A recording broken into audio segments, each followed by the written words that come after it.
আমাদের বাংলাদেশ, আমাদের সংস্কৃতি, আমাদের আভিজাত্য, আমাদের ঐতিহ্য, এগুলোকে আমরা মনে প্রাণে লালন করি।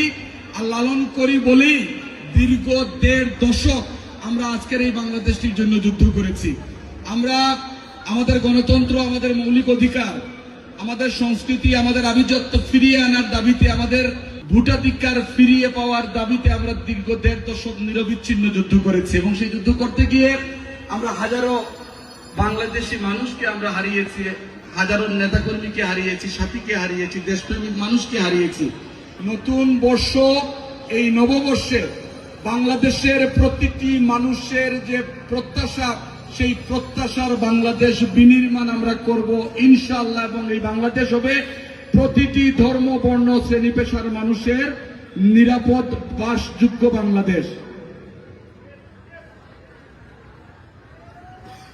আরেকটা ছোট্ট কথা বলি, রুবেল বলেছে যে আমরা যারা ছাত্র রাজনীতি করি, ছাত্র রাজনীতি মিনস হোয়াট ডাজ ইট মিন? এটির অর্থ হচ্ছে যে যারা ছাত্রদের নেতৃত্ব দিচ্ছেন, যারা ছাত্র সমাজকে নেতৃত্ব দিচ্ছেন, যারা নেতৃত্বের আসনে বসে আছেন, আমরা প্রত্যাশা করি আমরা যখন ছাত্র রাজনীতি করেছি এই ক্যাম্পাসে, আমরা যখন মিছিল করেছি, আমরা যখন আমাদের ছাত্রদের অধিকার নিয়ে কথা বলেছি, আমাদের সাধারণ ছাত্র ছাত্রীদের সাথে আমরা যারা রাজনীতি করতাম অথবা নেতৃত্বে ছিলাম, আমাদের একটা চমৎকার বন্ডিং ছিল, চমৎকার সম্পর্ক ছিল।